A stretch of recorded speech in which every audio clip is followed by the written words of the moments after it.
रात के करीब 1 बजे थे। रवि अपने कमरे में अकेला बैठा था।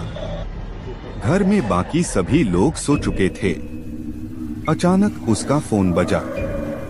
यह कोई अनजान नंबर था जिसे उसने पहले कभी नहीं देखा था। हिचकिचाते हुए उसने फोन उठाया। बोलो, रवि ने कहा। दूसरी तरफ से एक आवाज आई जो धीमी और डरावनी थी।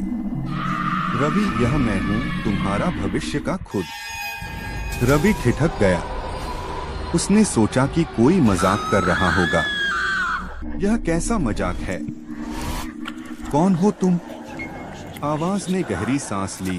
मैं वही हूँ जो तुम कुछ सालों में बन जाओगे। मैं तुमसे यह कहने के लिए कॉल कर रहा हूँ कि तुम खतरे में हो। कल रात जब तुम्हें फिर से यह कॉल आए तब किसी भी कीमत पर फोन मत उठाना। अगर तुमने फोन उठाया तो तुम्हारी मौत तय है। रवि का दिल तेजी से धड़कने लगा। उसने अपने गले में कुछ फंसते हुए महसूस किया। यह क्या बकवास है? मैं इसे नहीं मानता। आवाज शांत हो गई और फिर से बोली, अगर तुमने मेरी बात नहीं मानी तो तुम्हारे साथ बहुत बुरा होगा। मैं वह सब भुगत चुका हूँ जो तुम भुगतोगे। मैं बस तुम्हें बचाने की कोशिश कर रहा हूँ। कॉल कट गई। रवि के हाथ कांप रहे थे। उसने फोन को देखा और खुद को समझाने की कोशिश की कि यह सिर्फ एक मजाक था। लेकिन उस आवाज में कुछ ऐसा था जो उसे परेशान कर रहा था।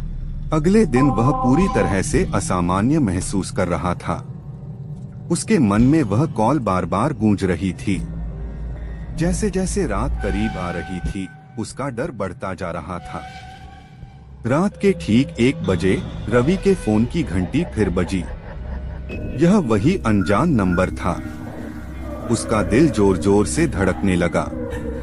वह जानता था कि उसे फोन नहीं उठाना चाहिए, लेकिन जिज्ञासा ने उसे मजबूर कर दिया। डर और तनाव के साथ उसने फोन उठाया। बोलो। दूसरी तरफ से एक कर्कश और भयानक हंसी सुनाई दी। मैंने तुम्हें चेतावनी दी थी, रवि। अब यह सब खत्म हो गया है। अचानक रवि के कमरे की लाइट्स बंद हो गईं। हर तरफ घना अंधेरा छा गया। उसने महसूस किया कि कोई साया उसके पास आ रहा है। उसकी सांसें थमने लगीं और दिल जोर जोर से धड़कने लगा। उसके चारों ओर अजीब आवाजें गूंजने लगीं। उसके कानों में सिसकारियों और चिल्लाहट की आवाजें गूंज रही थीं। वह घबराकर चारों तरफ देखने लगा, लेकिन उसे कुछ भी नहीं दिखा।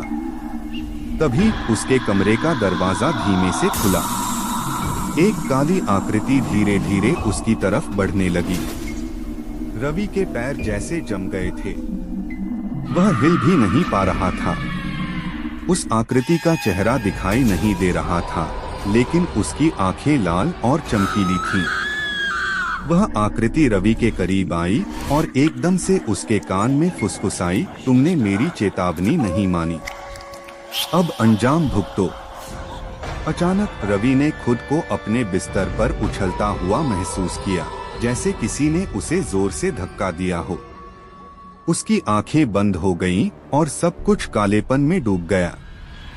अगली सुबह रवि के परिवार वालों ने उसे उसके कमरे में बेहोश पाया। उसकी नब्ज धीमी थी और उसका चेहरा पसीने से तरबतर था। जब वह होश में आया तो उसने पूरी रात की घटना को याद करने की कोशिश की, लेकिन सब कुछ धुंधला था। लेकिन एक बात साफ थी, उसकी आंखों में अब डर की परछाई साफ दिख रही थी। उस रात के बाद रवि ने कभी भी रात 1 बजे के बाद फोन नहीं उठाया। उस दिन के बाद से उसे फिर से किसी अनजान नंबर से कॉल नहीं आई, लेकिन उसके मन में वह भयावह रात हमेशा के लिए छा गई।